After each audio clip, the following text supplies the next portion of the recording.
And so now, Wanda, why ain't you dead? Wanda, when you gonna wear your hair down? Wanda, that's a whore's name. Wanda, why ain't you rich? Wanda, you know no man in his right mind want a ready-made family. Why don't you lose weight? Wanda, why are you so angry? How come your feet are so goddamn big?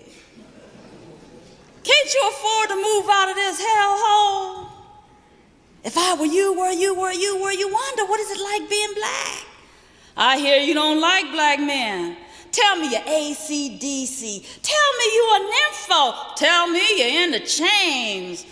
Wanda, I don't really think you mean that. You joking, girl, you crazy. Wanda, what makes you so angry? Wanda, I think you need this. Wanda, you have no humor. You too serious.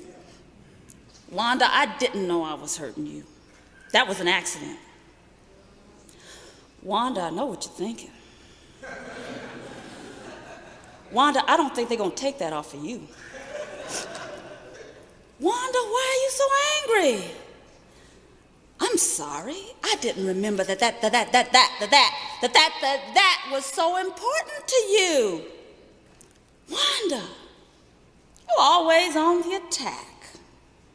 Wanda, I wonder, why ain't you dead?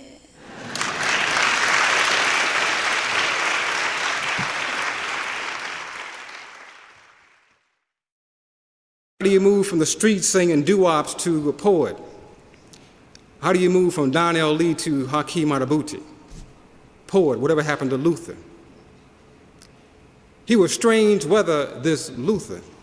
He read books, mainly poetry and sometimes long books about people in foreign places. For a young man, he was too serious. He never did smile, and his family still don't know if he had good teeth. He liked music too, even tried to play the trumpet until he heard the young Miles Davis. He then said he had tried writing.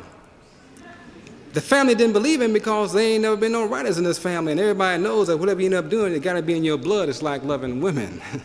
It's in the blood, arteries, and brains. This family don't even write letters, they call everybody. That's why the phone is off 6 months out of the year. Then again, his brother Willie T used to write long, long letters from prison about the books he was reading by Malcolm X, Frantz Fanon, George Jackson, Richard Wright, and others. Luther, unlike his brother, didn't smoke or drink, and he always was doing odd jobs to get money. Even his closest friends, Clyde and T-Bone, didn't fully understand him. While they'd be partying all weekend, Luther would be traveling. He would take his little money with a bag full of food, mainly fruit and a change of underwear, and get on the Greyhound bus and go. He said he'd be visiting cities. Yet the real funny thing about Luther was his ideas. He was always talking about Africa and black people. He was into that black stuff, and he was as light-skinned as a piece of golden corn on a cob. He'd be calling himself black and African and upsetting everybody, especially white people. They'd be calling him crazy, but not to his face.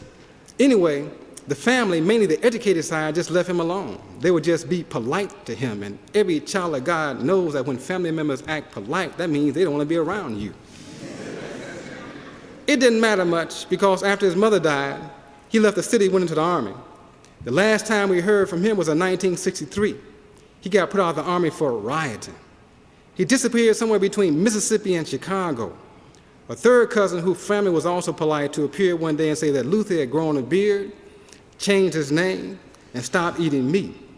She said he had been to Africa and now lived in Chicago doing what he wanted to do, writing books. She also said that he smiles a lot and kind of got good teeth.